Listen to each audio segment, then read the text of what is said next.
Hello दोस्तों, good afternoon. तो अभी हम स्टार्ट करने वाले इन्वेस्टमेंट अकाउंट। इन्वेस्टमेंट अकाउंट पहले मैं बता दूं कि ये जो चैप्टर है वो बहुत इंपॉर्टेंट है। बहुत इंपॉर्टेंट क्यों है? क्योंकि इसके ऊपर हमेशा मोस्टली मतलब 90% ऑफ द टाइम, या बहुत सी बार मतलब कह सकते 95% ऑफ द टाइम आपका जो क्वेश्चन क्वेश्चन पेपर आता है, एग्जाम में जो क्वेश्चन पेपर आता है उसमें ये क्वेश्चन आपको मिलेगा लगभग 10 मार्क के लिए। 10 मार्क का क्वेश्चन, आप समझ सकते हो कि इसकी इंपॉर्टेंस क्या है। वो आता ही है, मतलब बहुत रेयरली ऐसा होगा कि अगर आपका नसीब अच्छा नहीं है तो ही वहां पे कहीं कुछ और आ जाएगा, नहीं तो ये जो है वो आएगा ही। क्यों? क्योंकि ये थोड़ा कंफ्यूजिंग है, बट समझ में नहीं आया तो कंफ्यूजिंग है। तो यहां पे मैं हूं तो 100% समझ में आ जाएगा। ये पूरा लेक्चर देखते हो तो आपको इसी लेक्चर में कॉन्फिडेंस आ जाएगा कि ये चैप्टर समझ में आया। उसके लिए मैं हूं ना, उसका कोई टेंशन मत लो। ओके, तो ये जो है ये AS13 अकाउंटिंग स्टैंडर्ड नंबर 13, उसमें जो इन्वेस्टमेंट के लिए रूल्स बताए उसके हिसाब से ये प्रॉब्लम सॉल्व किए जाते हैं। याद रखना, मतलब ये एक तरह से अकाउंटिंग स्टैंडर्ड भी कहा जा सकता है और ये आपके चैप्टर्स में भी काउंट होता है। मतलब जो कंपल्सरी क्वेश्चन होता है, क्वेश्चन नंबर 1 आपके एग्जाम में जो कंपल्सरी क्वेश्चन आता है, क्वेश्चन नंबर 1, ओके, वहां पे भी इसका क्वेश्चन दिख सकता है क्योंकि AS13 में भी आता है। और अलग से जो क्वेश्चन आते हैं क्वेश्चन नंबर 1 के अलावा, वहां पे 10 मार्क के लिए कैलकुलेशन आ सकता है, इसका इन्वेस्टमेंट अकाउंट बनाने के लिए आ सकता है।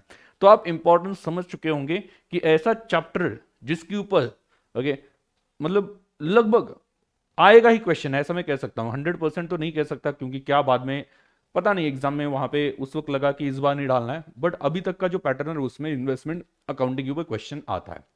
कॉम्प्लिकेटेड है बट समझ में आ गया तो बहुत ही अच्छा लगेगा, मजा आएगा। आज का लेक्चर तो आपको मजा आएगा ही। पूरा लेक्चर वहां पे देखते हो तो आप एंड में मुझे बताए ना कैसा लगा। क्लियर? तो सबसे पहले इन्वेस्टमेंट अकाउंटिंग, इन्वेस्टमेंट क्या होती है ये थोड़ा सा जान लेते हैं, और उसके बाद में मेन जो पॉइंट है जिसकी वजह से कंफ्यूजन होता है उसका एक एग्जाम्पल हम थोड़ा सा प्रैक्टिकल टाइप में वो एग्जाम्पल ले लेंगे, जिसमें आप खुद सोचोगे कि ऐसी सिचुएशन में हम होते तो हम क्या करते।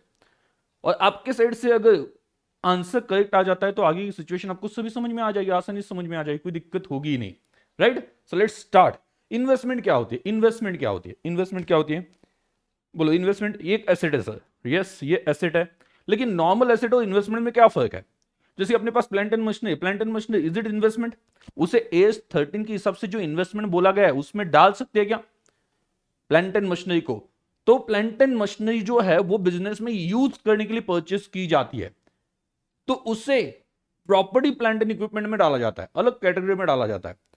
इन्वेस्टमेंट में हम ऐसे आइटम्स को डालते हैं जो हमने जहां पे पैसे लगाए, जहां से हम कैपिटल अप्रिसिएशन ले सके। मतलब आज 10 लाख लगा दिया, कल जाके उसके भाव बढ़ेंगे और 15 लाख मिल जाएंगे, 5 लाख का कैपिटल बढ़ जाएगा। मैंने उसमें कैपिटल लगाया था 10 लाख, बाद में मुझे कितना मिलेगा? 15 लाख। ऐसा जब लगता है तो मैं पैसे जो डालता हूं वो मेरी इन्वेस्टमेंट होती है। मतलब आप अदर इनकम के लिए, एडिशनल इनकम के लिए या कैपिटल अप्रिसिएशन के लिए जो पैसे लगाते हैं वो आपकी इन्वेस्टमेंट होती है। बराबर? बिजनेस में यूज करने के लिए जो आपने एसेट ली वो अलग, वो आपके फिक्स एसेट, वो प्रॉपर्टी प्लांट एंड इक्विपमेंट, उसके लिए अलग एएस है, एएस नंबर 10 उसमें जाती है। बट इन्वेस्टमेंट तब माना जाएगा, इन्वेस्टमेंट तब माना जाएगा, ये भी एसेट ही है, asset held for earning income, for capital appreciation और for other benefit. Income earn करने के लिए, जैसे कि पैसे लगाए शेयर्स में डिविडेंड अर्न करने के लिए, पैसे लगाए डिवेंचर्स में उससे इंटरेस्ट मिल जाए। देखो ये आपके सामने जो है वो handwritten coloured summary notes है, जिसमें ये आपको handwritten coloured summary notes मिलते हैं, जिसमें उस चैप्टर के सभी एडजस्टमेंट्स कवर्ड है, उसके इफेक्ट्स क्या होने चाहिए, ये पूरे चैप्टर का 4-5 पेजेस में, 5-6 पेजेस में कवर हो जाता है। तो आप देखो एग्जाम के टाइम पे आप ये समरी पढ़ के जाते हो और वहां पे सभी एडजस्टमेंट और उसका डिस्कशन है, तो कितना अच्छा रहेगा। 10 मिनट में आपका रिवीजन पूरे चैप्टर का हो जाएगा, rather than studying individual question और उसमें से हर एक एडजस्टमेंट पढ़ने की बजाय एक ऐसा नोट्स या ऐसा PDF, मतलब आपको तो हार्ड कॉपी में मिलेगा एडमिशन लेने के बाद में, तो उसमें हार्ड कॉपी मिल जाएगी इसकी कलर में, बराबर? उसमें सभी एडजस्टमेंट्स है, कौन कौन से एडजस्टमेंट एग्जाम में आते हैं और उसका डिस्कशन है, क्या इफेक्ट देना है, शॉर्ट में समराइज फॉर्म में है। तो कितना अच्छा होगा रिवीजन के लिए। ये अपने समरी नोट्स है। और और यहाँ पे आप देखते हो तो ये रेगुलर नोट्स है, जहां पे भी इन्वेस्टमेंट की थ्योरी आपको बताई गई है और क्वेश्चंस भी है। और ये जो थ्योरी दी है ये कलर फॉर्मेट में दी है विद पिक्चर्स विद ग्राफिक, ताकि आपको वो थ्योरी समझ में भी आ जाए, एट द सेम टाइम वो इंफॉर्मेशन आप इजीली रिटेन कर सको, मतलब दिमाग में बैठे ओके ज्यादा दिन तक। क्लियर, क्योंकि अपनी पिक्टोरियल मेमोरी ज़्यादा अच्छी होती है, तो इस वजह से वहाँ पे ग्राफिक और ये पिक्चर्स भी यूज़ किए। फर्स्ट टाइम इन इंडिया ये handwritten coloured summary notes introduce किए, एज वेल एज ये नोट्स विद ग्राफिक इंट्रोड्यूस किए है, वो हार्ड कॉपी में मिल जाते हैं।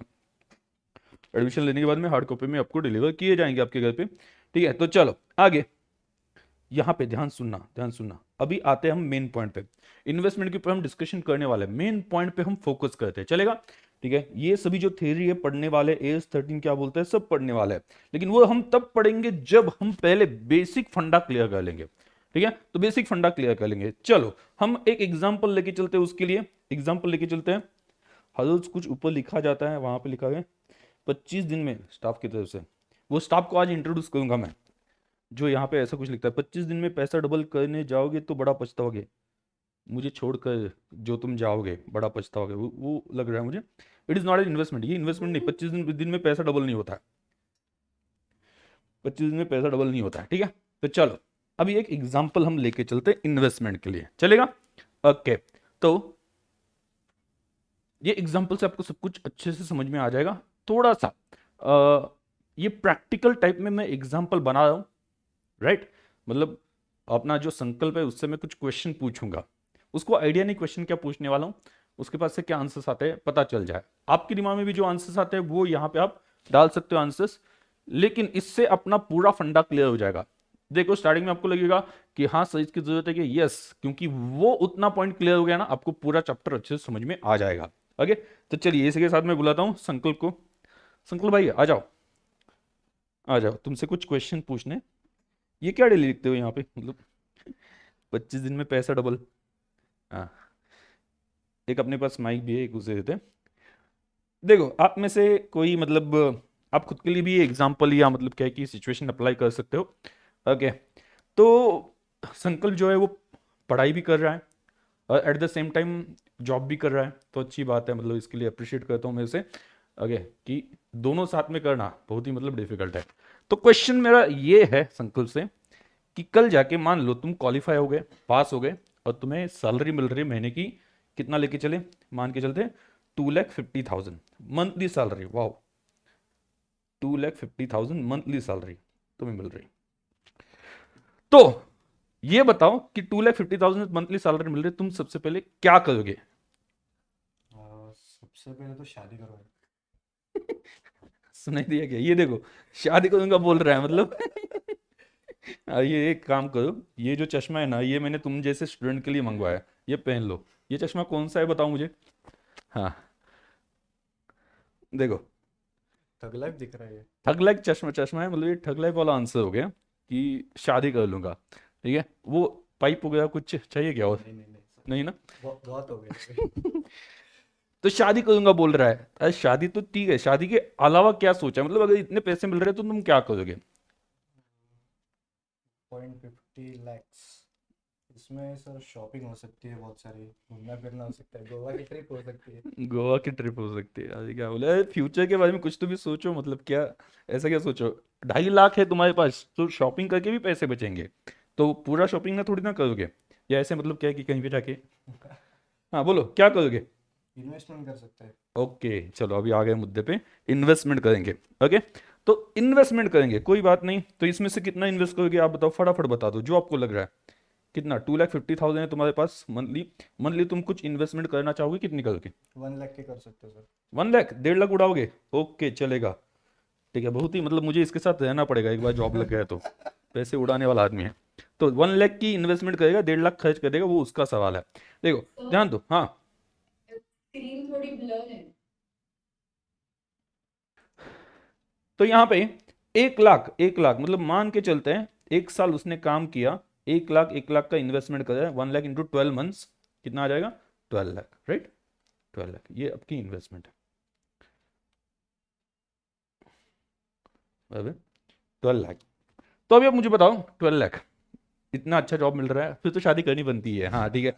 तो मैं एक बार पहले बता दूं, जब आप कंपनी में इन्वेस्ट करते हो तो आपको पता है कि कंपनी में जब इंटरेस्ट मिलता है तो इंटरेस्ट कैसे मिलता है, कुछ आइडिया है क्या? मतलब कब मिलता है, साल में एक बार, 2 बार? 2 बार मिलता है। ठीक है, ओके, तो ध्यान रखना, ये बात ध्यान रखना, डिपेंड्स, कंपनी के ऊपर डिपेंड करता है जनरली, बट जनरली साल में 2 बार इंटरेस्ट मिलता है। ये इनको पता है, 2 बार इंटरेस्ट मिलता है, 2 बार। वो डेट आपको बता देंगे। जनरली डेट जो होती है वो डेट मैं यहाँ पे एग्जांपल के तौर पे लेके चलता हूँ, 31 दिसंबर एंड 30 जून, 6 महीने के बाद में। कितना? 6 महीने के बाद में। तो यहाँ पे डेट याद रखना, 30 जून हर साल एंड 31 दिसंबर। बराबर। इनसे 1-2 क्वेश्चन और पूछने हैं, इस वजह से रुकने के लिए कहा है, ठीक है। तो 12 लाख का आपने इन्वेस्टमेंट किया, कब आपने किया था? Last year. अभी 1 जनवरी 2000 लेके चलते हैं, कुछ आएगा 2024। 1 जनवरी 2024 है, बराबर। आपने इन्वेस्टमेंट लास्ट ईयर की, बराबर। आपको इंटरेस्ट कब तक का मिल चुका होगा? कौन से डेट तक का इंटरेस्ट मिल चुका होगा? आप लोग भी बता सकते हो कौन से डेट तक का इंटरेस्ट मिल चुका होगा? 1 जनवरी 2024 है, बराबर। आपको इन्वेस्टमेंट किए 1 साल हो चुका है, बराबर। आज तक आपको इन्वेस्टमेंट कौन से डेट तक का मिल चुका होगा? स्टूडेंट बताओ, आपको क्या लगता है कब तक का मिल चुका होगा? इन्वेस्टमेंट कब की है?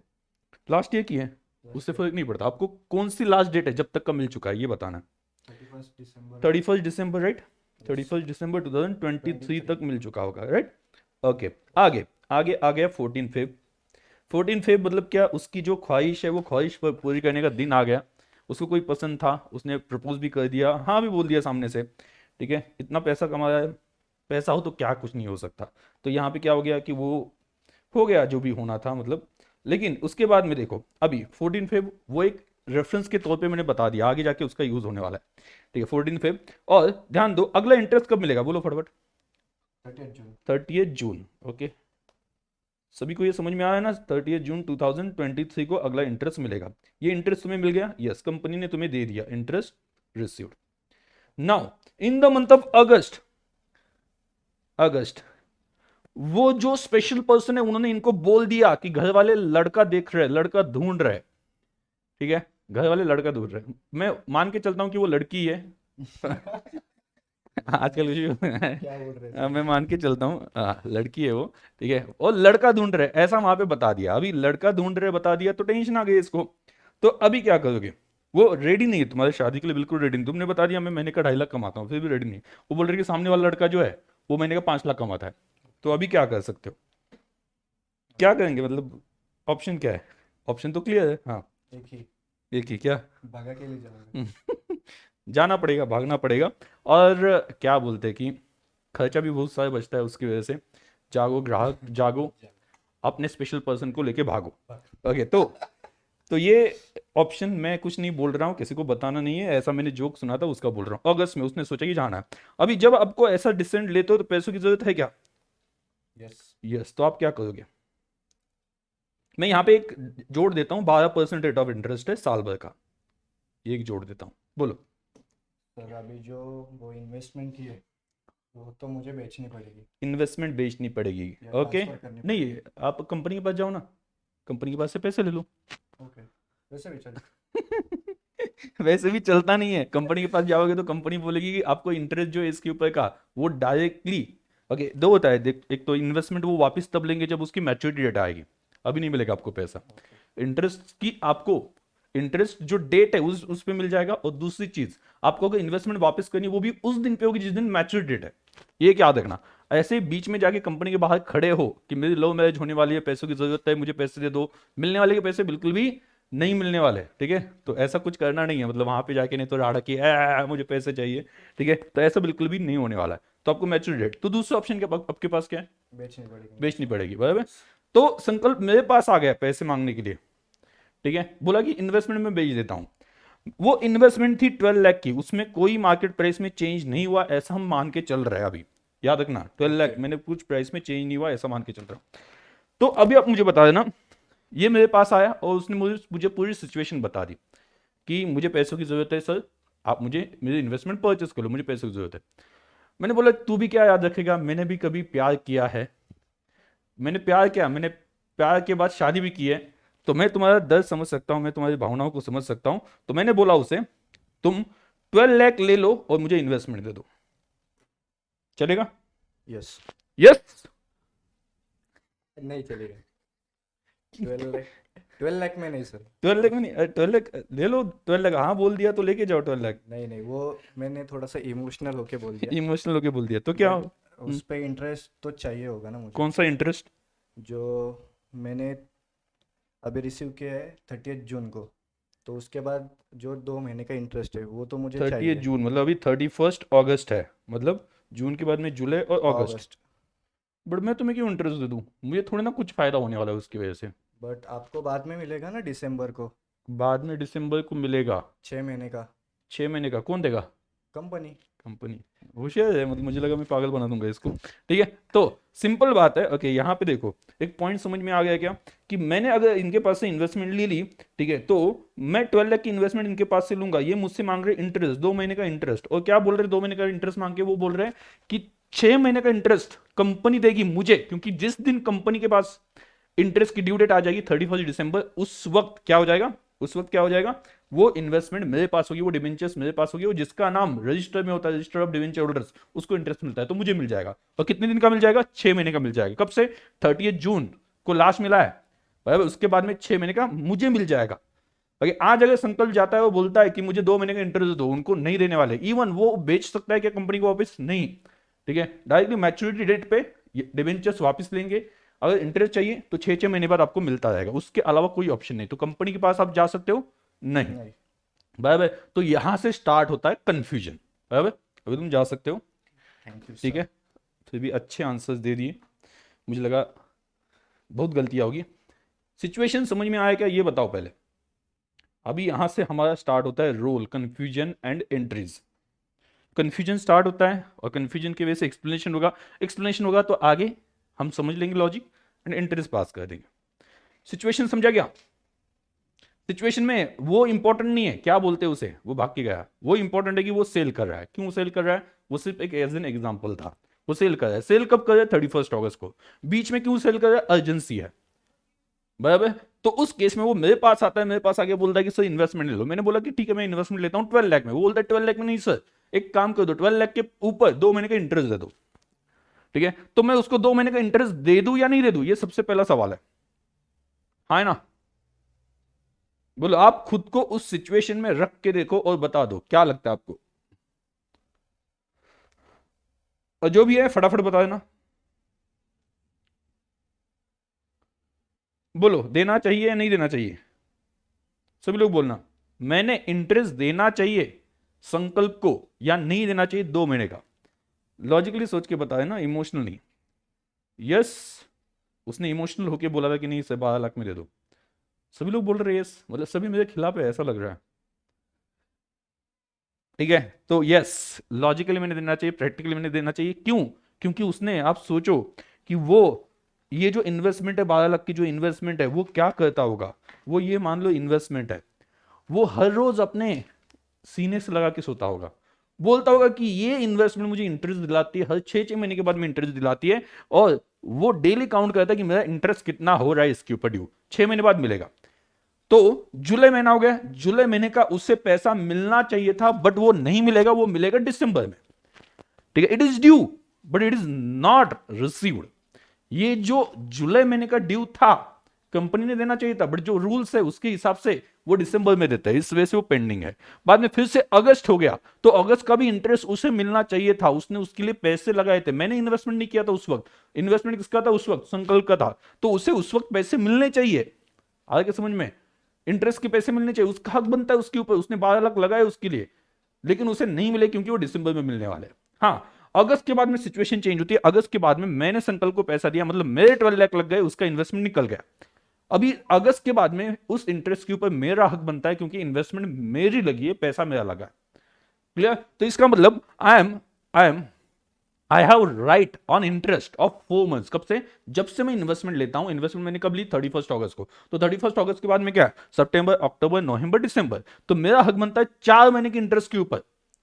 बट कंपनी ये नहीं दिखती। कंपनी क्या दिखती है? जिस दिन इंटरेस्ट डिस्ट्रीब्यूट होने वाला है उस दिन वो डिबेंचर्स किसके नाम पे, तो उस दिन वो डिबेंचर्स किसके नाम पे वो देखा जाता है। तो 31 दिसंबर 2023 को, 23 जो भी लिया है, 24 लिया है ना, हाँ 24, 2024 को वो जो इन्वेस्टमेंट है वो मेरे नाम पे होगी। और अगर वो इन्वेस्टमेंट मेरे नाम पे, तो मुझे इंटरेस्ट मिलेगा। कितने दिन का मिलेगा बताओ? 31 दिसंबर 2024 को मुझे कितना इंटरेस्ट मिलेगा, बोलो कितने दिन का मिलेगा, कितने दिन का मिलेगा?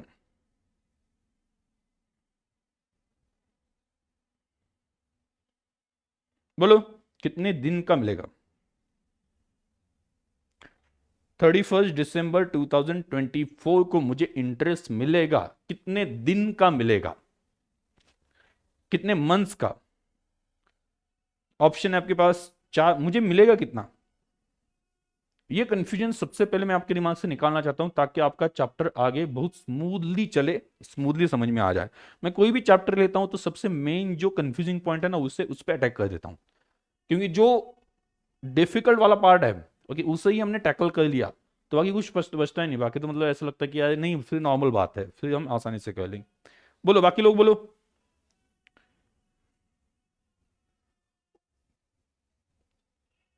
कुछ लोग बोल रहे 4 मंथ्स का, कुछ बोल रहे 6 मंथ्स का।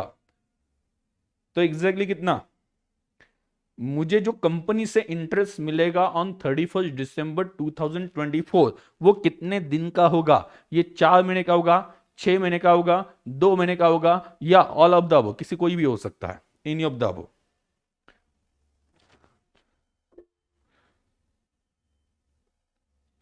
तो चलो बोलो, मोस्टली 6 मंथ्स बोल रहे हैं, right, it is of 6 months. ठीक है 6 मंथ्स करेक्ट है, मोस्टली 6 मंथ्स ही बोला है। तो 6 मंथ्स क्यों? क्योंकि कंपनी ये नहीं सोचती कि किसके पास इन्वेस्टमेंट है। जब वो सेल हो गई, जब संकल्प ने मुझे दी, तब ये नहीं सोचा गया कि कंपनी ने ये नहीं सोचा कि ये इन्वेस्टमेंट ट्रांसफर है। कंपनी क्या करती है, सिंपल बात है, कंपनी के हिसाब से जिस दिन इंटरेस्ट डेट है उस दिन डिबेंचर्स किसके नाम पे है।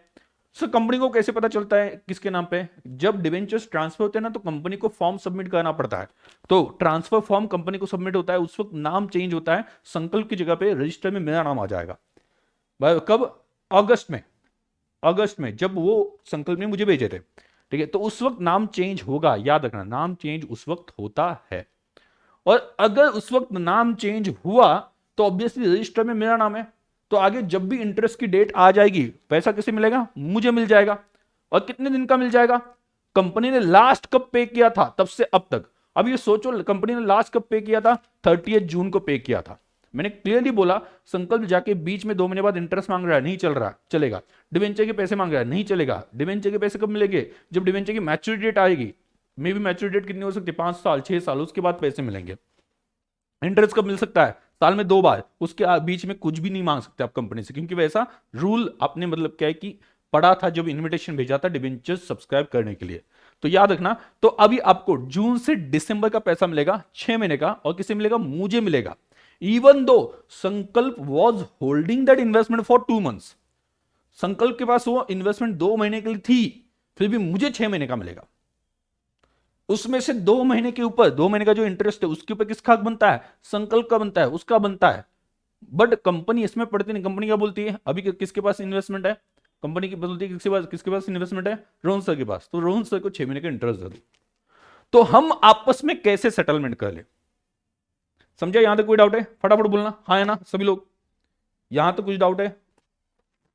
कुछ डाउट हो तो बता देना। हाँ आगे कैसे उसका होगा ट्रीटमेंट वो तो हम समझने वाले, बट सिचुएशन तो क्लियरली समझ में आ गई। तो देखो अभी ध्यान देना, संकल्प को मैं क्या बोलूंगा? ठीक है उसने मुझे बोला कि 2 महीने का इंटरेस्ट दे दो, मैं बोलता हूं कि हाँ ठीक है मैं दे देता हूं, मुझे समझ में आ गया, क्योंकि हम इसी फील्ड में है ना, बराबर हम अकाउंटिंग फील्ड में ही, मुझे समझ में आ गया वो क्या बोल रहा है। क्या समझ में आ गया? कि वो बोल रहा है सर 12 लाख अगस्त तक मैंने इन्वेस्ट किए, मेरे पैसे लगे थे अगस्त तक, 31 अगस्त तक, बराबर। और उसमें से जून तक का इंटरेस्ट तो मिल गया सर, कंपनी ने दे दिया, और जुलाई और अगस्त का नहीं मिला है। तो सर एक काम कर दो, आप मुझे 12 लाख तो दे दो जो इन्वेस्टमेंट के पैसे है, प्लस सर इंटरेस्ट का जो भी बनता है ना 2 महीने का वो भी दे दो। तो इंटरेस्ट जो होती है वो क्या होती है? डिबेंचर की जो फेस वैल्यू उस पर कैलकुलेट की जाती है, डिबेंचर की जो वैल्यू है। हमने डिबेंचर की मार्केट प्राइस में एक चेंजेस है ऐसा कुछ भी नहीं पढ़ा, क्योंकि वो आगे देख लेंगे, पहले ये वाला कंसेप्ट अच्छे से समझना है। तो 12 लाख उसके ऊपर 12%, 12% साल भर का पर एनम है, मुझे चाहिए 2 महीने का। 2/12, 12 से डिवाइड करने से क्या होता है? 12% 12 मंथ्स का है, तो 12 से डिवाइड करोगे तो 1 महीने का मिलेगा, और मल्टीप्लाइड बाय 2 कर दोगे तो 2 महीने का इंटरेस्ट मिल जाएगा। 2 महीने का इंटरेस्ट कितना आता है बोलो? 12 लाख के ऊपर 2 महीने का इंटरेस्ट 12% पर एनम इंटरेस्ट से कितना आता है बोलो?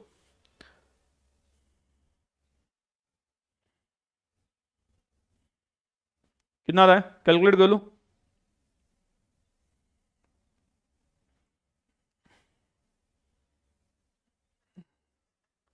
कैलसी तिकड़े का, देखो अपने आंसर बता दिया, 12 लाख इंटू 12%, 1,44,000 साल का आता है।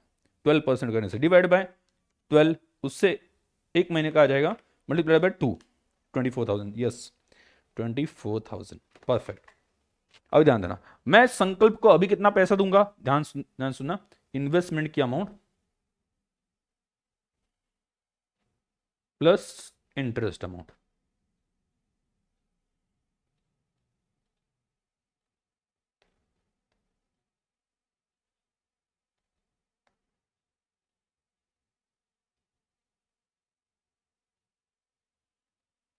$12,24,000 आई विल पे किसे,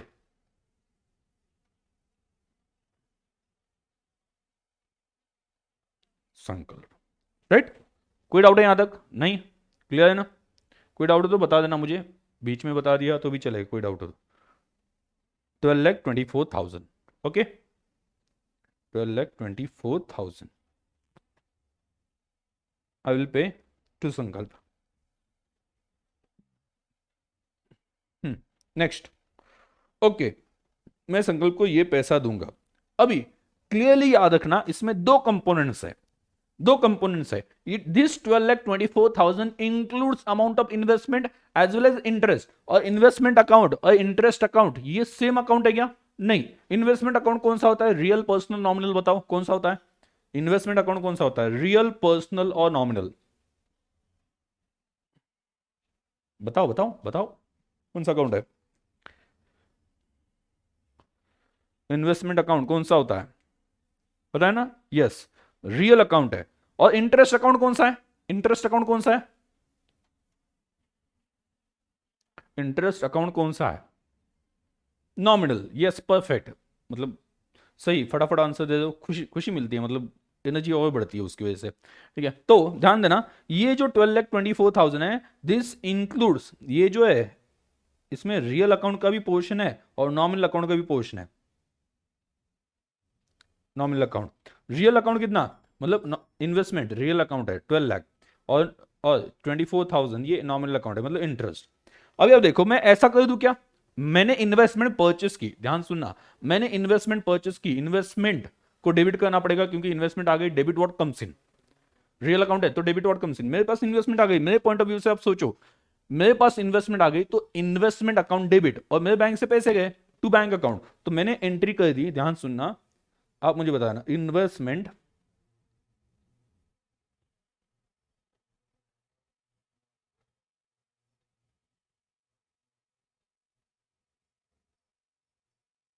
क्या ये सही है? Is it right? ये एंट्री सही की है क्या मैंने? आपको क्या लगता है?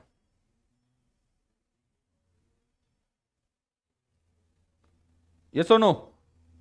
सही लग रहा है? नो? आप मुझ पे डाउट कर रहे हो, मैंने जो लिखा उस पे डाउट कर रहे हो, आपको मुझ पे भरोसा नहीं है? मैंने एंटर लिख दिया, आप बोल रहे हो गलत है सर, तो बताओ क्या गलत है इसमें, क्या गलत है इसमें, ये भी बताओ अगर आप गलत बोल रहे हो तो।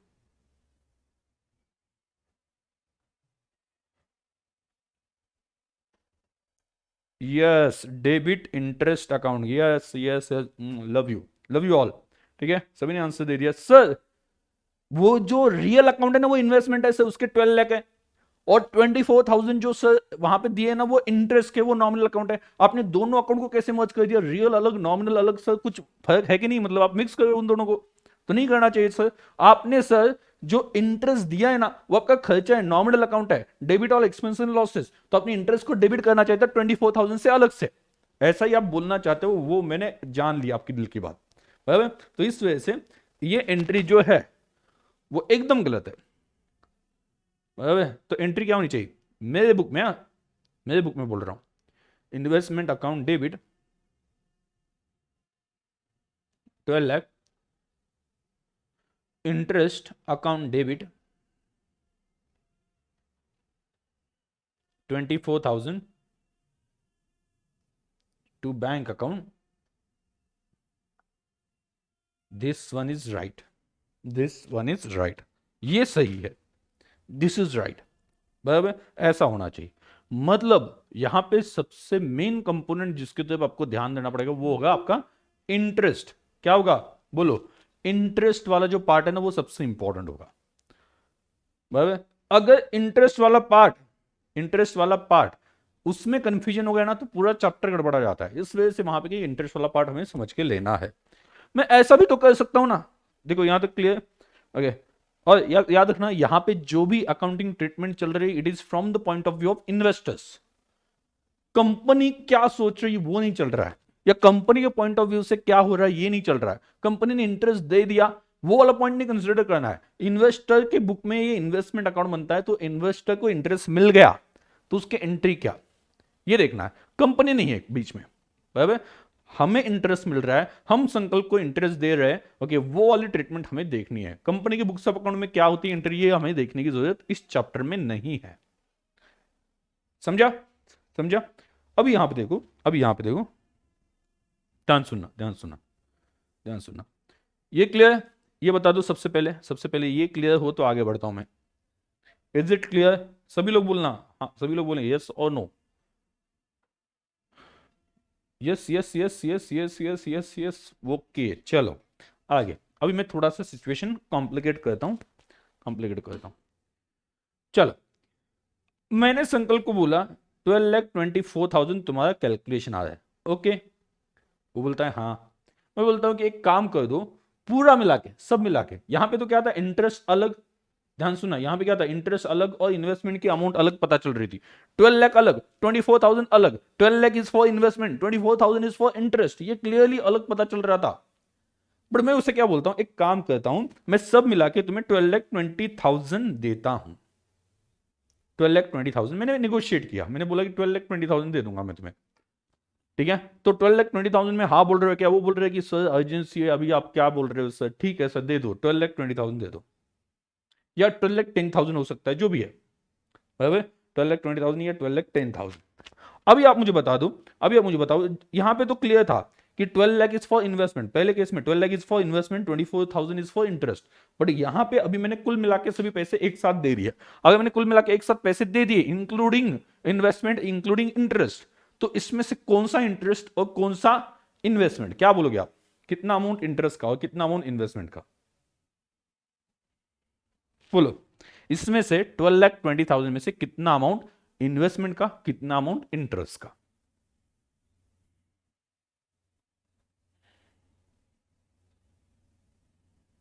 बोलो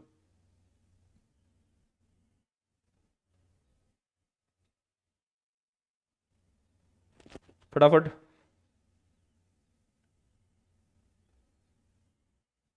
कितना बोलो, जो भी आता है गलत सही जो हो बोल दो, कोई टेंशन नहीं, मैं हूं ना यहाँ पे, गलत हो गया तो भी। 12 लाख इन्वेस्टमेंट, ओके। मतलब किसको कांस्टेंट माने, 12 लाख इन्वेस्टमेंट को कांस्टेंट माने या इंटरेस्ट को कांस्टेंट माने।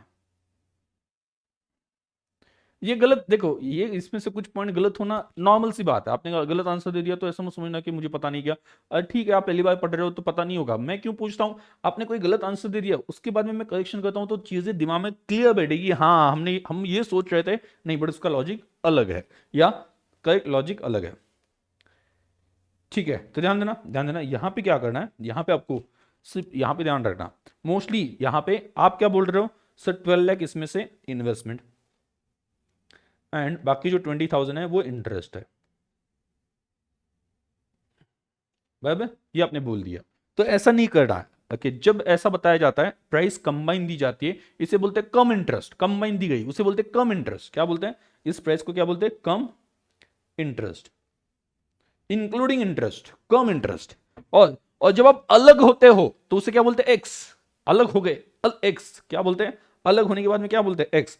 तो यहां पे इंटरेस्ट अलग और इन्वेस्टमेंट अलग है तो उसे बोलते हैं एक्स इंटरेस्ट। पहले तो ये समझ लो, ये वर्ड समझ लेना, दो बार बार आने वाले हैं, मतलब ये समझ में नहीं आए वर्ड्स तो जिंदगी झंड हो जाएगी। बार बार एक्स इंटरेस्ट कम इंटरेस्ट, एक्स इंटरेस्ट कम इंटरेस्ट, ये क्वेश्चन में आपको दिखने वाला है।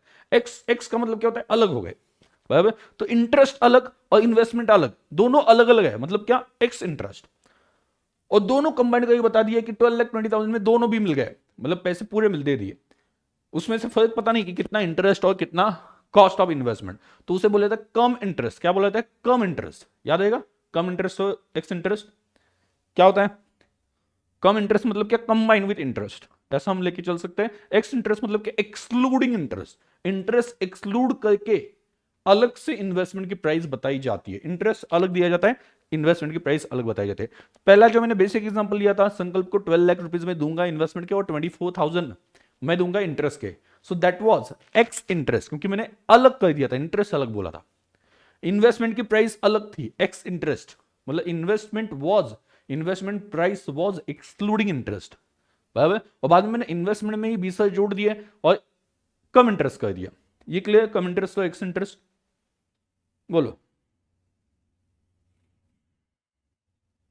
क्लियर? यस।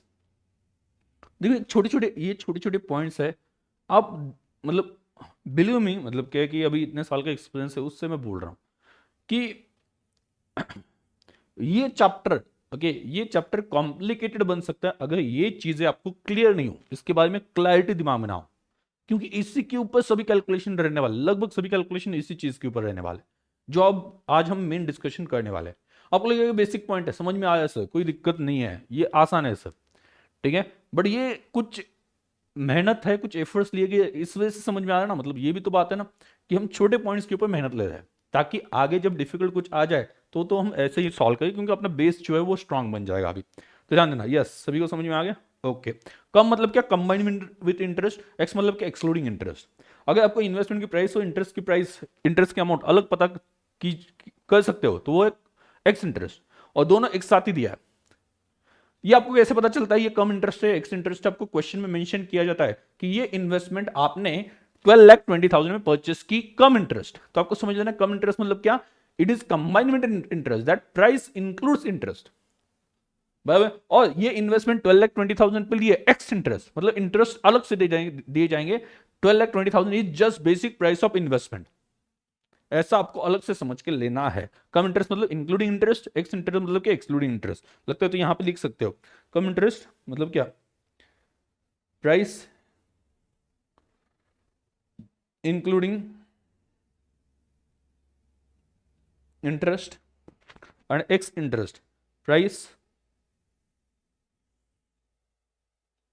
Excluding interest. ये कहीं पे तो लिख लेना, ठीक है, मतलब इतना याद होना चाहिए, रगो रगो में दौड़ना चाहिए कम इंटरेस्ट का, एक्स इंटरेस्ट का, क्योंकि ये बहुत बेसिक, हर क्वेश्चन में जो एक 10-12 ट्रांजेक्शन दिया जाता है, हर ट्रांजेक्शन के सामने लिखा जाता है कम इंटरेस्ट एक्स इंटरेस्ट, कम इंटरेस्ट एक्स इंटरेस्ट, तो इसमें कोई गड़बड़ी नहीं होनी चाहिए, बाय, ठीक है। अगर आप भूलते हो तो ऐसा मतलब टैटू वगैरह बनवा लेना, सुबह उठने के बाद में शर्ट जैसे आप निकालते हो दिखना चाहिए कम इंटरेस्ट एक्स इंटरेस्ट। कम मतलब क्या? Including interest. एक्स मतलब क्या? Excluding interest. Price is excluding interest, interest अलग से कैलकुलेट करना है। देखो कुछ भी हो, कम इंटरेस्ट हो या एक्स इंटरेस्ट हो, हमेशा याद रखना इंटरेस्ट हमेशा एक मैंडेटरी कंपोनेंट है, बराबर। मतलब मैं संकल्प के पास से अगर इन्वेस्टमेंट लेता हूं इन बिटवीन ड्यू डेट, जैसे कि 30 जून और कब 31 दिसंबर के बीच में मैं लेता हूं, तो इट इज मैंडेटरी, उन्होंने बताया नहीं बताया, मैंडेटरी कि मैं उसको इंटरेस्ट दूंगा, भले वो प्राइस में इंक्लूड करके दूंगा या प्राइस से सेपरेट करके अलग से इंटरेस्ट दूंगा। समझ में आया मैं क्या बोल रहा हूं? It is mandatory, interest is mandatory, ये बात याद रखना। अब यहां पे ध्यान देना। अब ये देखना जब आपने बोला कि सर 12 लाख इन्वेस्टमेंट और 20,000, जब कम इंटरेस्ट दिया जाता है, ये कम इंटरेस्ट है ना, 12,20,000 में से 12 लाख और 20,000 ये ऐसे कर दो सर, तो ऐसा नहीं करना है। इंटरेस्ट हमेशा फिक्स होता है, ये पीरियडिक बेसिस पे कैलकुलेट किया जाता है। तो आपको क्या करना है ऐसे केस में, जब प्राइस कम इंटरेस्ट दियो तो सबसे पहले इंटरेस्ट कैलकुलेट कर लो, जो इन्वेस्टमेंट की फेस वैल्यू है, जो बेसिक प्राइस है, मराठी में बनता है मूल कीमत, बेस प्राइस, बराबर। बेस प्राइस जो सर्टिफिकेट होता है ना, उसके ऊपर जो प्राइस लिखी होती है वो होती है बेस प्राइस या फेस वैल्यू। जो डिबेंचर का सर्टिफिकेट मिला उसके ऊपर लिखा होता है ना 10 रुपए का डिबेंचर है, 100 रुपए का डिबेंचर है, ऐसे कितने डिबेंचर्स लिए, 1200 डिबेंचर्स लिए, तो 1200 डिबेंचर इंटू बेस प्राइस, जिसे बोलते हैं फेस वैल्यू, ये ऑलरेडी आपने पढ़ा होगा फेस वैल्यू क्या होती है। तो फेस वैल्यू पे हमेशा इंटरेस्ट मिलता है, ये कभी मत भूलना। मार्केट प्राइस कुछ भी हो, इन कंपनी क्या बोलती है हमें, आपने कितने पैसे दिए, सिंपल बात है ना, आपने 100 रुपए के हिसाब से पैसे दिए तो उसके ऊपर इंटरेस्ट मिलेगा।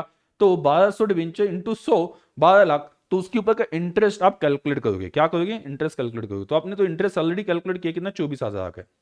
तो आपको हमेशा क्या करना है, अगर कम इंटरेस्ट प्राइस हो तो ये जो टोटल प्राइस है 12,20,000, उसमें से इंटरेस्ट कंपोनेंट अलग करना है 24,000 का। इंटरेस्ट में चेंज नहीं करना। Interest should be calculated on periodic basis. वो कम मिला ऐसा नहीं सोचना है, बराबर, वो कम मिला ऐसा नहीं सोचना है। ये 24,000 इंटरेस्ट कंपनी से मुझे फिक्स मिलने वाला था। कोई भी पर्सन होता है ये फिक्स मिलता ही, ये फिक्स कंपोनेंट है, इस वजह से 24,000 को चेंज नहीं करना है। आप यहां पे वो माइनस करके देखो, 11,96,000 आता है, बराबर। तो ये होगा आपका इन्वेस्टमेंट कॉस्ट। बराबर, इन्वेस्टमेंट की प्राइस में चेंज हो सकता है, इंटरेस्ट हमेशा कांस्टेंट रहता है, बराबर। तो इस वजह से इंटरेस्ट में आप चेंज नहीं करोगे। आप किस में चेंज करोगे? हमेशा हमेशा जब भी आपको कम इंटरेस्ट प्राइस दी जाएगी, इंक्लूडिंग इंटरेस्ट, आप इंटरेस्ट कैलकुलेट करोगे कितने दिन का इंटरेस्ट ड्यू है।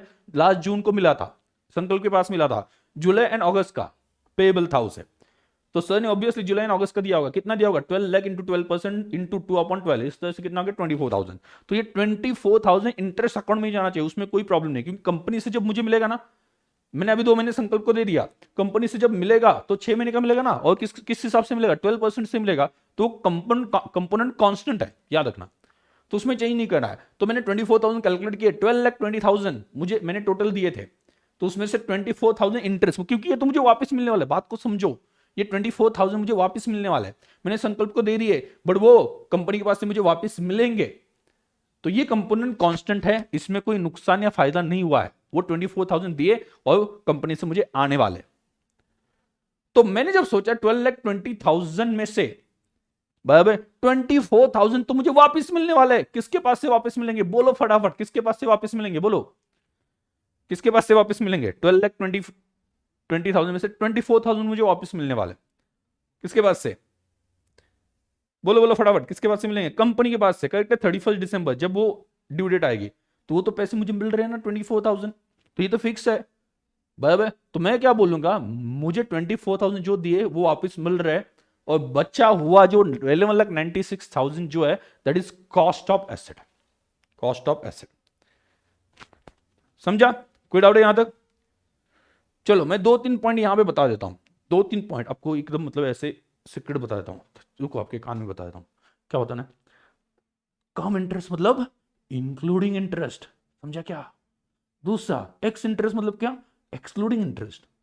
भले कम इंटरेस्ट हो ना, इंटरेस्ट कांस्टेंट रहेगा, जो भी चेंज होगा वो प्राइस में चेंज होगा, याद रखना कभी भी। समझा क्या है? क्या सुन रहे हो क्या? हाँ, सुना? कान में आके बता दिया, कम इंटरेस्ट हो एक्स इंटरेस्ट।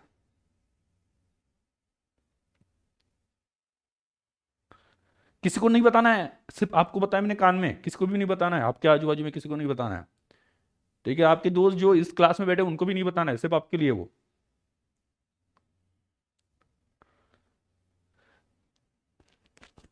क्लियर? कम इंटरेस्ट और एक्स इंटरेस्ट, बराबर। और जब कम इंटरेस्ट और कम इंटरेस्ट की बात आती है, इंटरेस्ट विल बी कांस्टेंट, उसका लॉजिक मैंने बता दिया, क्योंकि जो मैं इंटरेस्ट आज पे कर रहा हूं ना, वो मुझे कंपनी से वापस मिलने वाला है, क्योंकि आज मैंने 2 महीने का संकल्प को दे दिया इंटरेस्ट, बराबर, क्योंकि उसके पास इन्वेस्टमेंट 2 महीने के लिए थी पहले, जुलाई अगस्त के लिए, बट कंपनी के पास से मुझे 31 अगला जो 31 दिसंबर आने वाला है, तो कंपनी के पास से जो मिलेंगे वो पैसे 6 महीने के मिलेंगे, last due date to present date. Company तो बीच बीच में इंटरेस्ट नहीं देती है, तो मुझे वो 6 महीने के देंगे, क्योंकि मेरा नाम रजिस्टर में होगा। तो 2 महीने के दिए और 6 महीने के मिल रहे हैं, तो इसका मतलब क्या? वो पहले जो 2 महीने के मैंने इंटरेस्ट दे दिया वो रिकवर हो रहा है। तो 24,000 ये जो है, that is recovery of cost, मैंने जो कॉस्ट लगाई उसकी रिकवरी है। तो जो रिकवर होने वाला है वो आपकी कॉस्ट कैसे हो सकती है? इस वजह से मैंने 12,20,000 में से 24,000 माइनस कर दिया, और वो माइनस करने के बाद में आ गया 11,96,000 विच इज इन्वेस्टमेंट कॉस्ट। हाँ,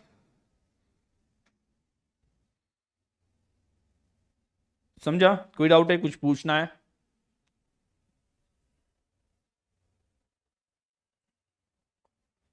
कुछ पूछना है? यस, सभी बोल देना। क्लियर? No doubt? यार मैं खुश हो गया।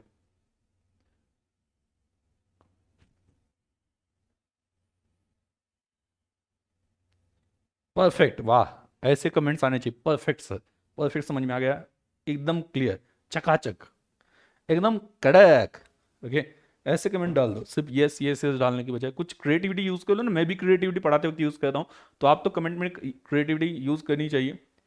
वैसे आप वहाँ पे देखते हो कि आप कोई मतलब वीडियो देखते हो इंस्टाग्राम पे या मतलब क्या कि यूट्यूब पे, तो आप कमेंट जाके चेक नहीं करेंगे, कमेंट में उल्टा ज़्यादा क्रिएटिविटी होती है, वो वीडियो से ज़्यादा कमेंट में ज़्यादा क्रिएटिविटी होती है।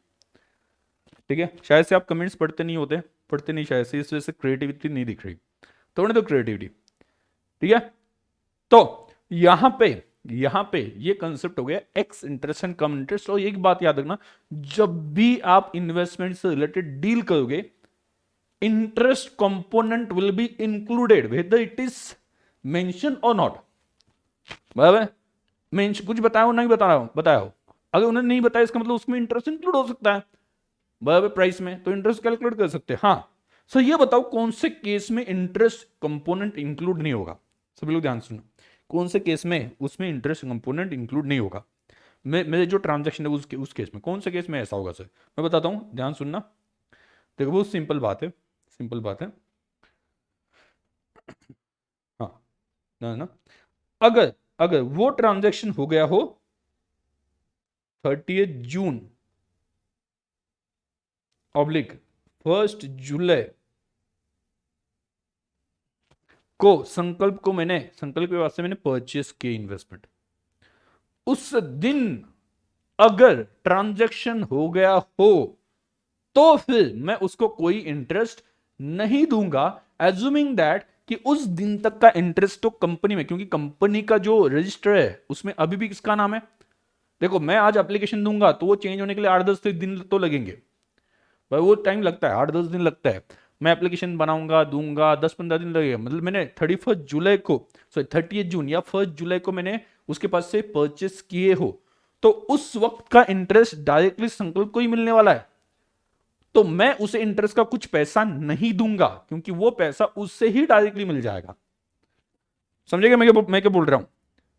जिस दिन ड्यू डेट थी उस दिन या उसके सेकंड डे पे ट्रांजैक्शन हो गया, तो मैं ये मान के चलूंगा कि ये इंटरेस्ट उससे ही मिलेगा, क्योंकि उस वक्त रजिस्टर ऑफ डिबेंचर होल्डर पे नाम उसका था, तो कंपनी की तरफ से इंटरेस्ट उससे ही मिलेगा। तो मैं एडिशनली तुम्हें इंटरेस्ट क्यों दूं, क्योंकि उसके आगे का जो इंटरेस्ट है उसके ऊपर तो मेरा हक बनता है, और वो अगले 31 दिसंबर को मुझे मिल जाएगा। समझा, ये समझा कि क्या पॉइंट बोल रहा हूं।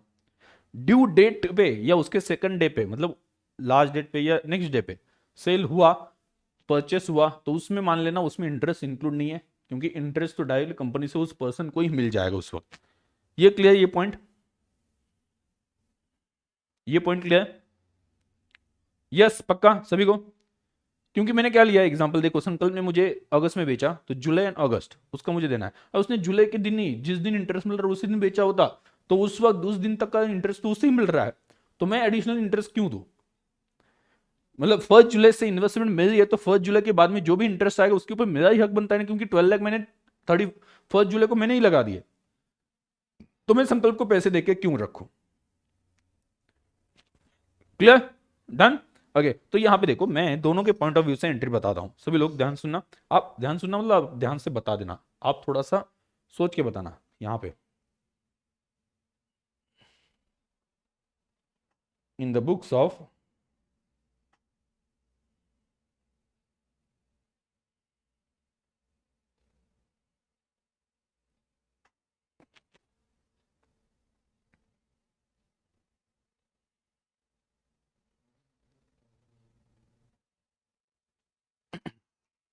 तो बोलो एंट्री क्या होगी उस दिन,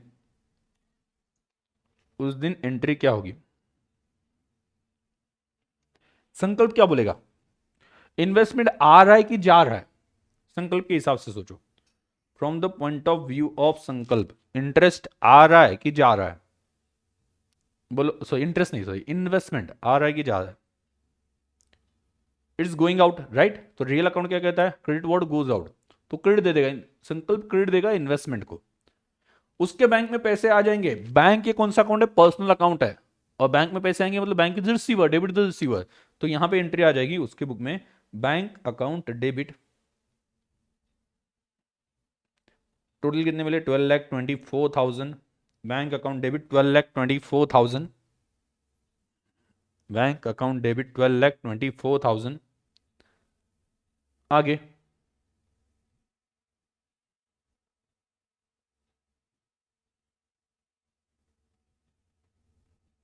12,24,000। आगे टू इन्वेस्टमेंट अकाउंट, इन्वेस्टमेंट उसके पास से जा रही है, क्रेडिट व्हाट गोज आउट, कितने की जा रही है?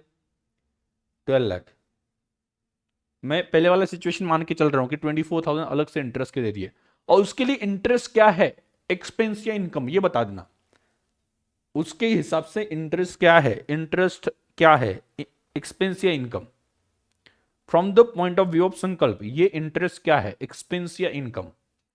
उसके पॉइंट ऑफ व्यू से इनकम है ना, तो इनकम नॉमिनल अकाउंट क्या कहता है, credit all gains and incomes, तो वो अपने बुक में देगा credit to interest account, to interest account. कितना? 24,000।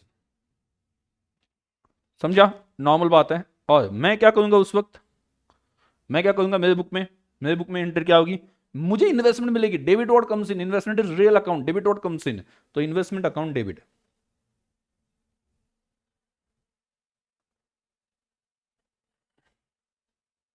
कितना? 12 लाख।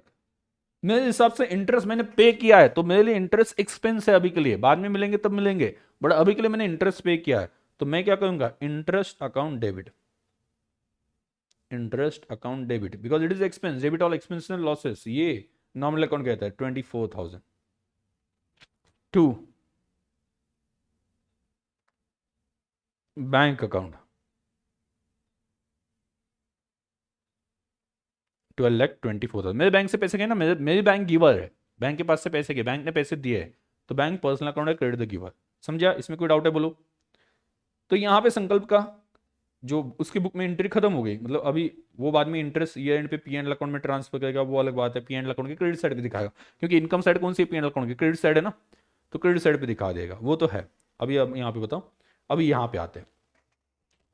नाउ ऑन 31 दिसंबर क्या होगा, क्या है इस डेट की ऐसी खासियत, 31 दिसंबर उस साल का 2024 का क्या खासियत है, क्या होगा उस दिन? मैंने इन्वेस्टमेंट तो ले ली, अभी क्या होगा, अभी क्या होगा, मैंने इन्वेस्टमेंट तो ले ली,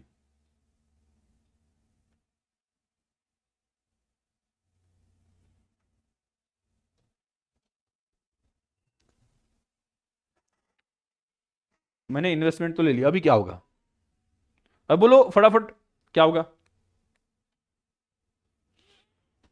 कुछ नहीं होगा सर, 31 दिसंबर पे हम सेलिब्रेट करने वाले सर, रात का मस्त प्लान बनाए सर, अब भी आ जाओ 31 दिसंबर का, वही है ना?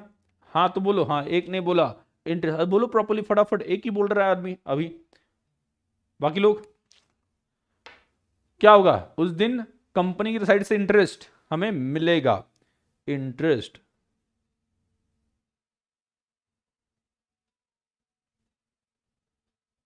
Yes from company on investment,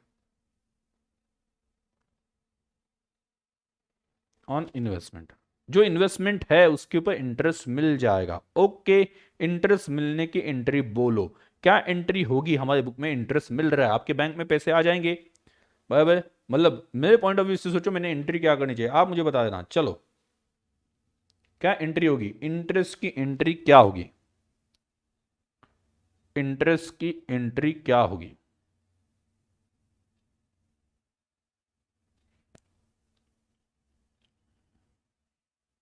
bank account debit, right, bank में पैसे आ जाएंगे मेरे, बैंक में पैसे आ जाएंगे, perfect, bank account debit to interest account, कितना आएगा वो भी बता देने लगे हाथों। सर हम ही सब कुछ बताएंगे तो आपका क्या काम है, और दिमाग लगाओ, आपका दिमाग लगना चाहिए ना, मतलब आप जितना इस प्रोसेस में इन्वॉल्व रहोगे ना, उतना चीजें आपके दिमाग में फिट होती जाएगी। मुझे तो क्या पता है, मतलब वहां पे कभी भी आप बता दो बिना पढ़े, आप बोलोगे सर ये फिर पढ़ा दो, एनी टाइम वो पढ़ा सकता हूं मैं, इतनी बार वहां पे क्या है कि वो प्रैक्टिस हो चुकी है, पर आपके दिमाग में वो बैठना चाहिए, कितना इंटरेस्ट मिलेगा। देखो फेस वैल्यू कितनी है इन्वेस्टमेंट की, 12 लाख, कितने दिन का इंटरेस्ट मिलेगा इतना ही मुझे बता दो, अभी जो इंटरेस्ट मिलेगा 31 दिसंबर पे वो कितने दिन का मिलेगा, कंपनी के पास से जो इंटरेस्ट मिलेगा अभी वो कितने दिन का मिलेगा?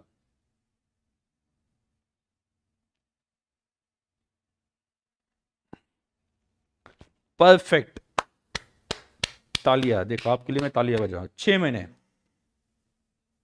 6 मंथ्स 12% साल भर का है, तो मैं कैलकुलेट कर रहा हूं 6/12 या डायरेक्टली 12% का आधा 6% मिल जाएगा, ऐसा भी आप कर सकते हो। तो कितना आ रहा है बोलो? 72,000 ना? यस, आपने बताया वो सही है, 72,000 बराबर।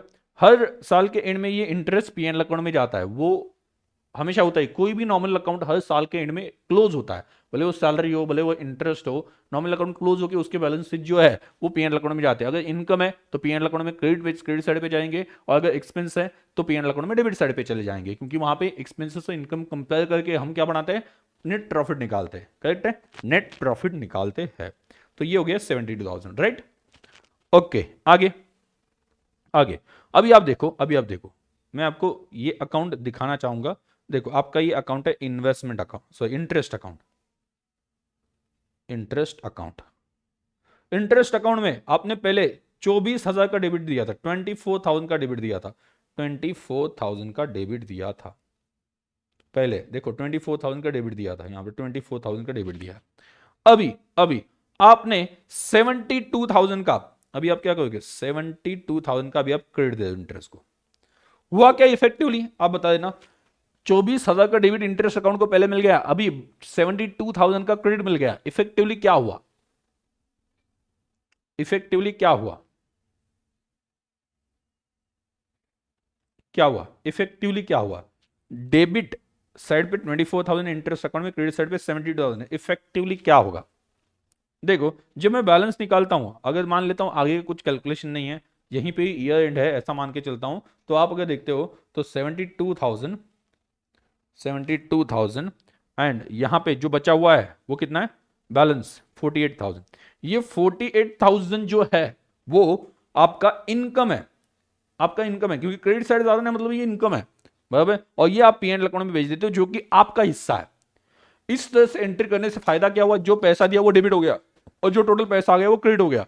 और इफेक्टिवली क्रेडिट कितने का मिल गया? इफेक्टिव प्लस माइनस होके मेरा जितना इनकम है 4 महीने का, उतना यहां पे आ गया। मेरा 4 महीने का, देखो मेरा हक कितना बनता है? हक मेरा इंटरेस्ट के ऊपर हक कितने दिन का बनता है बोलो? ये आपको अभी तक समझ में आया होगा। मेरा हक कितने दिन का बनता है? साडा हक एते रख कितने का है? कितने दिन का? 4 मंथ्स का है। परफेक्ट। मेरा हक तो 4 मंथ्स का ही, क्योंकि उसमें से पहले 2 महीने जो है संकल्प ने इन्वेस्टमेंट किया था उसके पैसे और इंटरेस्ट उससे ही मिलना चाहिए था। सिर्फ वो टेक्निकल जो प्रॉब्लम था कि बीच में ऐसे कंपनी इंटरेस्ट नहीं देती है, इस वजह से वो सभी एडजस्टमेंट किया था। क्लियर? 4 मंथ्स का। परफेक्ट। तो 4 मंथ्स का अगर मैं डायरेक्टली कैलकुलेट करता हूँ तो कितना आता है? 12 लाख। अगर डायरेक्टली कैलकुलेट करता हूँ 12 लाख इंटू 12% इंटू 4/12, मतलब 4 महीने का इंटरेस्ट कैलकुलेट करता हूँ वो 48,000 आता है। मतलब मैंने ये एंट्री करके पहले जो इंटरेस्ट आया था वो इंटरेस्ट डेबिट कर दिया, क्योंकि वो मैं पे कर रहा हूं, और अभी जो टोटल इंटरेस्ट मिल रहा है वो क्रेडिट कर दिया। तो इफेक्टिवली मेरे पीएनएल अकाउंट में ऑटोमेटिकली 48,000 जो कि मेरा हक बनता है उतना ही पैसा मेरे इनकम साइड पे चला जाएगा। इस वजह से इंटरेस्ट कंपोनेंट हमेशा अलग रखा जाता है, और इंटरेस्ट कंपोनेंट हर एंट्री में हम अलग रखते हैं। तो इफेक्टिवली साल के एंड में हमें पता चलता है कि अपना इंटरेस्ट इनकम कितना है, इस वजह से हर एंट्री में हमें इंटरेस्ट कंपोनेंट अलग रखना है। और इंटरेस्ट कैसे कैलकुलेट करना है? एक ही रूल है, हाउ टू कैलकुलेट इंटरेस्ट।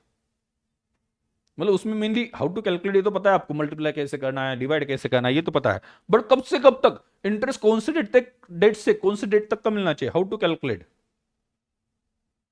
देखो ये छोटी छोटी बातें जो है ना, आपको लगेगा कि सर ये छोटी बातें, मतलब समझ का इंपॉर्टेंस क्या है मैं आपको यहाँ पे समझा देता हूँ। ये छोटी छोटी बातें ना मैंने यहाँ पे नोट डाउन करके रखी है, कि जब आप रिवाइज करते हो ना तो ये छोटी बातें आपके सामने से जानी चाहिए। यहाँ पे लिखा होगा कहीं पे तो 100% लिखा होगा। मतलब ये जो छोटे छोटे पॉइंट्स है जो आपको याद रखने हैं।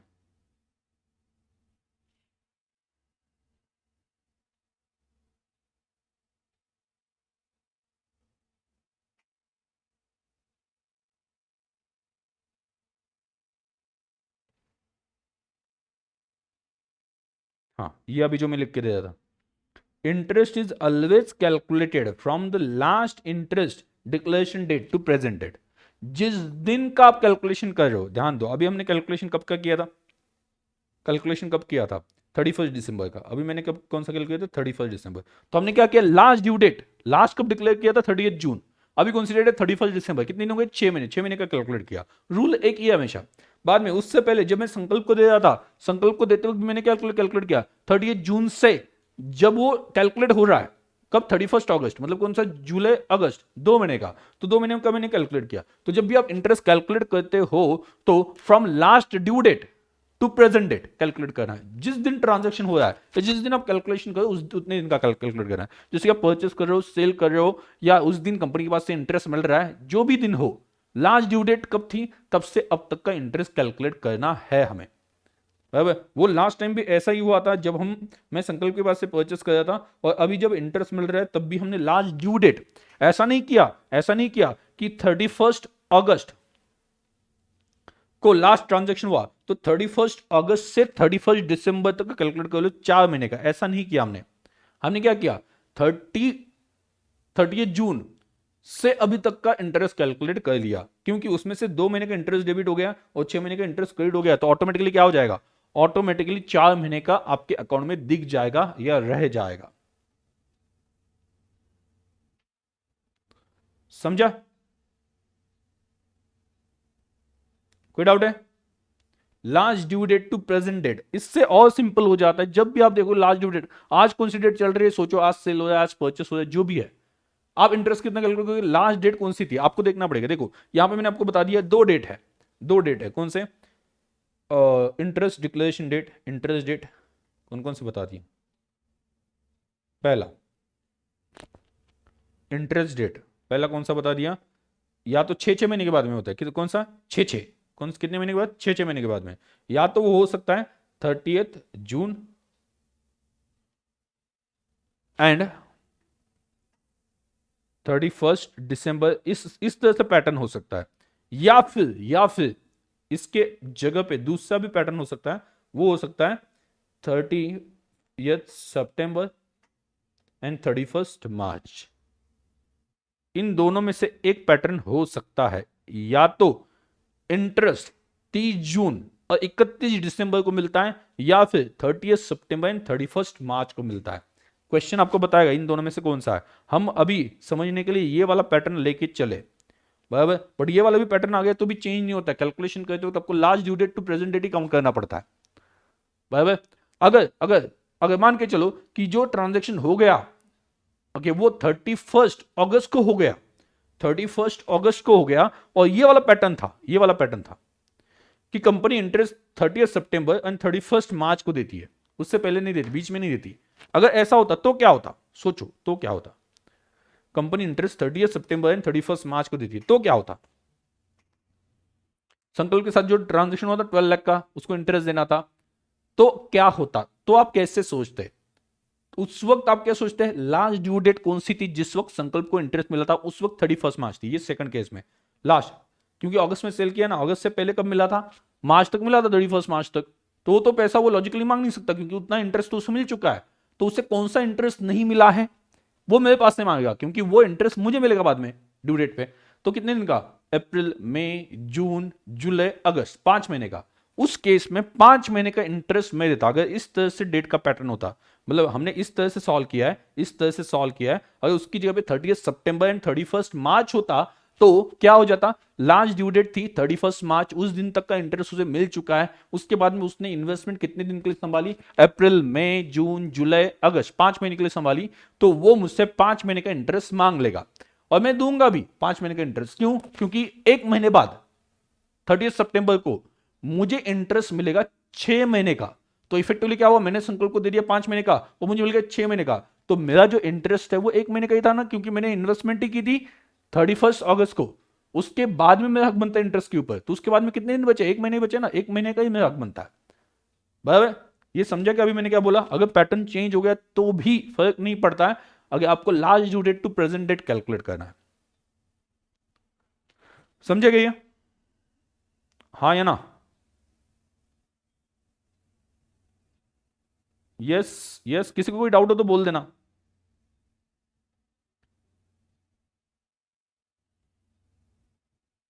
Late me know if there is any doubt, क्योंकि बहुत सिंपल है। आप खुद को उस जगह पे रख के देखो कि आप इन्वेस्टमेंट बेच रहे हो, जो इन्वेस्टमेंट आपने 5 महीने तक संभाली, अप्रैल 31 मार्च अगर ड्यू डेट थी लास्ट, ऐसा मानते हैं तो आपने उसे संभाला 30 अगस्त तक, 31 अगस्त तक, और अभी आपको अर्जेंसी की वजह से किसी वजह से बेचनी पड़ रही है, जो भी अर्जेंसी थी नहीं थी वो फर्क नहीं पड़ता है। तो आप चाहोगे ना कि यार ठीक है भाई अभी सेल कर रहा हूं मैं, तो ठीक है तुमसे पैसे ले रहा हूं, बट जितने दिन मैंने इन्वेस्टमेंट किया उसका तो इंटरेस्ट मुझे मिले। कंपनी से मांगने जाता हूं तो कंपनी पैसे नहीं देती, कंपनी बोलती है 30 सितंबर तक रुक जाओ तब मिलेंगे, तब तक तो मैं रुक नहीं सकता। और अभी बेचना है तो 1 महीने बाद जो पर्सन ये परचेस करेगा उसे 1 महीने बाद 6 महीने का पैसा मिलेगा, उस 6 महीने में मेरा 5 महीने का है। तो उसे कैसे टैकल करे? तो ऑब्वियसली बात है, सामने वाला जो पर्सन है उससे आप 5 महीने का इंटरेस्ट मांगोगे और बोलोगे कि 1 महीने बाद तुम्हें कंपनी से वैसे भी इंटरेस्ट मिल रहा है 6 महीने का, तो तुम्हारा 1 महीने का उसमें मिल जाएगा, सेट ऑफ हो जाएगा।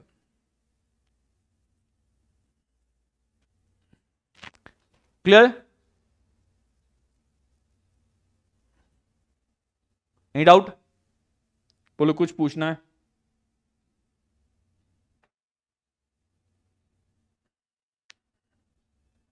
एनीथिंग?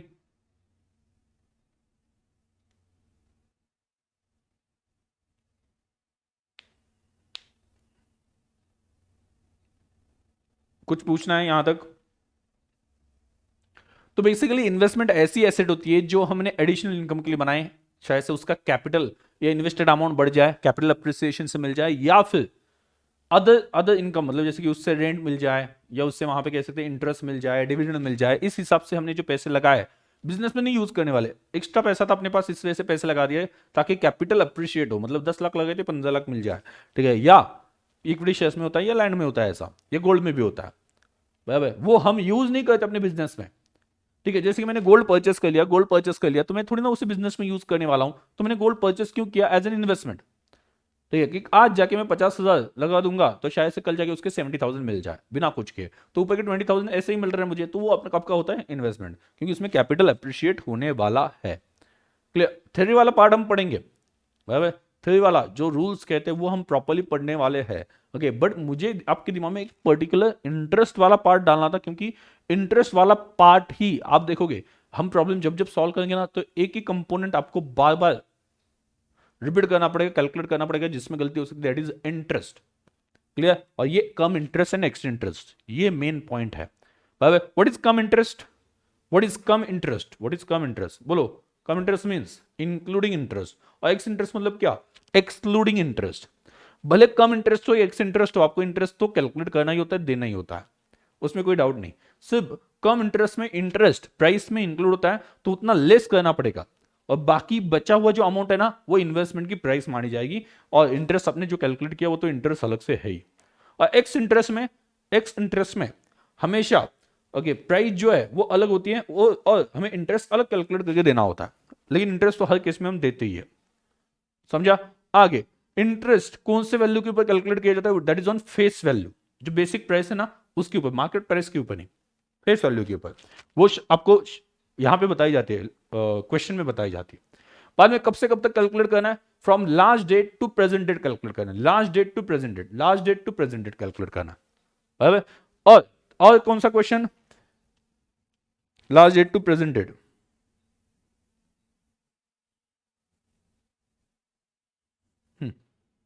अब यहां पे देखो, हाँ एक और पॉइंट लास्ट वाला हम डिस्कस करके आज के लिए रुक जाते हैं। हाँ चलो यहाँ पे चलो यहाँ पे मैंने अकाउंट बना के दिखा दिया। यहाँ पे क्या था? 31 दिसंबर था, 31 दिसंबर तक मुझे इंटरेस्ट मिल गया, ओके आई एम हैप्पी। 31 दिसंबर तक इंटरेस्ट मिल गया। नाउ मैंने फेब महीने में सोचा कि मैं ये इन्वेस्टमेंट सेल कर दूं, सेल इन्वेस्टमेंट मैंने डिसाइड कर लिया कि इन्वेस्टमेंट बेच देनी है। सर आपकी क्या अर्जेंसी आ गई फेब महीने में कुछ तो भी होता है सर, क्या अर्जेंसी आ गई? मेरी कुछ अर्जेंसी नहीं आएगी, मेरी क्या अर्जेंसी आएगी अभी? बट मैंने सोचा इन्वेस्टमेंट सेल कर दूं, ये इन्वेस्टमेंट सेल करके मैं कोई फ्लैट ले लूंगा, लैंड खरीद लूंगा, ऐसा मैंने सोचा है, ठीक है। तो मैं ये इन्वेस्टमेंट फेब महीने में सेल करना चाहता हूं। कब सेल करूंगा? अगर मान के चलते हैं, अगर डेट मैं ऐसी या मंथ एंड ही ले रहा हूँ, ठीक है। मान लो मंथ एंड जो है वो, हाँ 28 फेब लेके चलते हैं, 28 29 जो भी है, ओके वो, या दूसरा फेब ले लो, मार्च ले लो, कोई दिक्कत नहीं है। अभी आप देखो, डन, ओके। अभी मैं सेल कर रहा हूँ इन्वेस्टमेंट, तो अभी क्या बोलूँ, अभी क्या होगा, मैं जिसको इन्वेस्टमेंट सेल करूंगा उसके पास से कितने दिन का इंटरेस्ट मांगूंगा, कितने मंथ्स का इंटरेस्ट मांगूंगा। मैंने मांगना चाहिए क्या, मैंने मांगना चाहिए क्या, हाँ या ना, पहले ये बोल दो, मैंने इंटरेस्ट मांगना चाहिए या नहीं मांगना चाहिए, बोलो। मैं फेब में सेल कर रहा हूं, यस और नो, मैं फेब महीने में इन्वेस्टमेंट सेल कर रहा हूं, तो मांगना चाहिए क्या, अरे बोलो फटाफट, यस यस, कितना, हाँ बोल दिया, बहुत से स्टूडेंट ने इमीडिएटली बोल दिया, ग्रेट, ठीक है। यस फॉर 2 मंथ्स, यस और कितने दिन का, 2 मंथ्स, दोनों बता दिया, 2 महीने का, 2 महीने का। तो मैं भी 2 महीने का वहां पे मान लूंगा, 12 लाख इंटू 12% साल भर का होता है, तो 2/12 कितना, 24,000 ही आता है, 24,000 आता है। तो मैं इन्वेस्ट सामने वाले पर्सन को कितने में बेचूं, मैं इन्वेस्टमेंट सामने वाले, यहां पे मैं थोड़ा सा चेंज करता हूं, मार्च रखता हूं इंटेंशनली, क्योंकि प्राइस थोड़ी सी चेंज हो जाए, नहीं तो वहां पे भी 2 महीने, पहले भी संकल्प के साथ जो ट्रांजेक्शन किया था उसमें भी 2 महीने आया था, यहाँ पे भी 2 महीने, तो ऐसा ना हो, इस वजह से थोड़ा सा चेंज करता हूँ, 3 महीने करता हूँ मैं, 31 मार्च कर देता हूँ। और अपना पुराना पैटर्न ही चल रहा है, जून एंड दिसंबर वाला पैटर्न ही चल रहा है, ऐसा मान के चल रहा है, जून एंड दिसंबर वाला ही पैटर्न चल रहा है, कि लास्ट जून को मिला था, जून को मिलता है 30 जून, या फिर दिसंबर को मिलता है, वही पैटर्न चल रहा है। तो अभी अब देखो, दिसंबर को लास्ट मिला था मुझे, तो उसके बाद में मैं 3 महीने, 3/12 मैंने 31 मार्च को सेल किया, ऐसा लेके चल रहा हूं, थोड़ा अमाउंट चेंज हो इस वजह से, बाकी कुछ नहीं, ठीक है। तो बोलो 3 महीने का कितना आता है, 3 महीने का, मार्च को सेल कर रहा हूं, 3 महीने कितना आता है, 36,000, क्या आई थिंक 36,000, फेस वैल्यू में मार्केट प्राइस में चेंजेस नहीं हुए, ऐसे ही मान के चल रहे हैं, 36,000 मिलेगा। तो एंट्री क्या होगी, मैंने इन्वेस्टमेंट सेल की, इन्वेस्टमेंट सेल की, अभी एंट्री क्या आएगी, इन्वेस्टमेंट सेल करते वक्त मैंने इंटरेस्ट भी ले लिया, इंटरेस्ट 36,000 है, इन्वेस्टमेंट बेची गई 12 लाख में, तो एंट्री क्या आ जाएगी, मेरे बैंक अकाउंट में पैसे आ जाएंगे, बैंक अकाउंट ये पर्सनल अकाउंट है, डेबिट द रिसीवर, बैंक में पैसे आ रहे हैं, मतलब bank is receiver, bank account debit, कितना 12 लाख, सॉरी 12,36,000, मुझे कितने मिलेंगे, 12,36,000 टू 12,36,000 टू इन्वेस्टमेंट अकाउंट,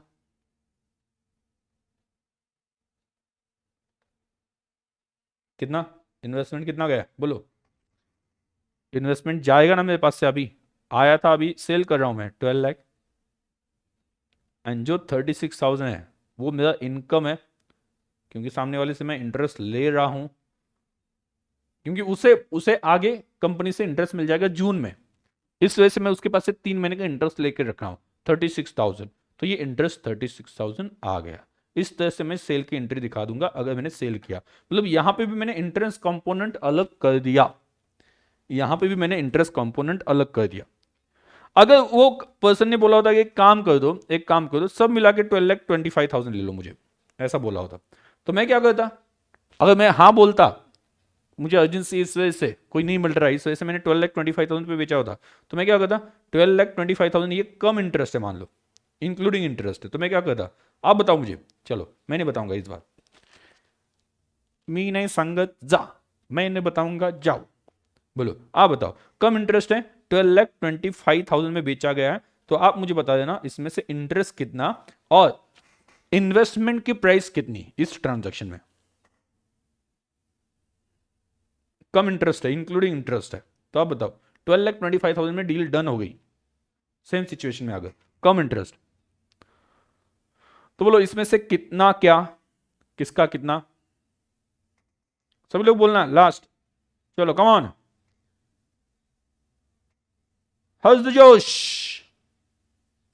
एकदम फटाफट बता देना इसमें से कितना इन्वेस्टमेंट की प्राइस मानूं मैं, डील हो गई 12,25,000 में इंक्लूडिंग इंटरेस्ट, कम इंटरेस्ट लिखा है मतलब including interest, this 12,25,000 includes interest, तो आप मुझे बता देना मार्च को सेल हो गया है, तो इसमें से कितना कितना इंटरेस्ट और कितना investment, yes again perfect,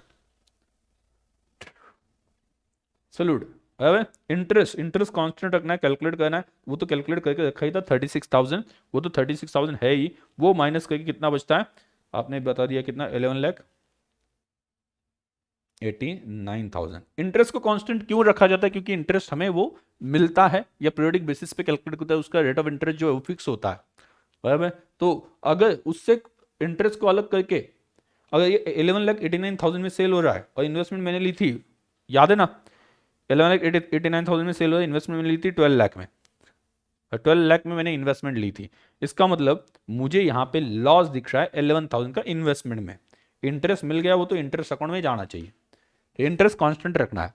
okay, तो आप बोलोगे सर 11,89,000 में आपने इन्वेस्टमेंट बेच दी, सर यस 12 लाख की 11,89,000 में बेच दी, तो मेरा कितना 11,000 का लॉस है, लॉस यहाँ पे दिखाई देगा, वो आगे हम पढ़ेंगे, अभी इतना इंपॉर्टेंट नहीं है, आगे हम वो पढ़ने वाले प्रॉपरली। अब ये समझ में आ गया, कम इंटरेस्ट इंक्लूडिंग इंटरेस्ट वगैरह सभी मैंने कान में आके बता दिया, ठीक है, सब याद है इस वजह से, समझा क्या?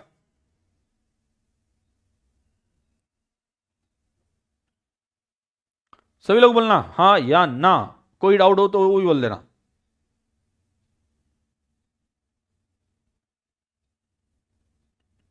ओके, ग्रेट, ठीक है, तो आज के लिए यहीं पे ही स्टॉप कर देता हूं, कल हमें थ्योरी स्टार्ट करनी पड़ेगी, उससे पहले कुछ पॉइंट्स और समझाऊंगा मैं, उसके बाद में थ्योरी भी पढ़ लेंगे। ओके, लेकिन थ्योरी पढ़ने से पहले है क्या ये तो पता चलना चाहिए ना, वो ज़्यादा इंपॉर्टेंट है। ओके, इस वजह से ये कंसेप्ट मतलब थ्योरी कुछ स्किप नहीं होने वाले, थ्योरी के ऊपर थ्योरी भी उतनी इंपॉर्टेंट है, क्योंकि वही रूल्स से तो हम प्रॉब्लम सॉल्व करने वाले जो अकाउंटिंग स्टैंडर्ड में रूल्स बताए उसके ऊपर, इस वजह से वो तो हम पढ़ेंगी, बट वो पढ़ने से पहले पता तो होना चाहिए कि एग्जैक्टली किसे क्या कहा जाता है और इंटरेस्ट वहां पे कंपोनेंट किस तरह से डील किया जाता है, ये सबसे मेन है। आपको आगे पता चलेगा कि सर ने कितना इंटरेस्ट इतना इंटरेस्ट के ऊपर क्यों ध्यान दिया था। क्लियर? तो चलिए आज के लिए इतना ही, बाकी हम अगले लेक्चर में देख लेंगे। चलिए टाटा बाय बाय।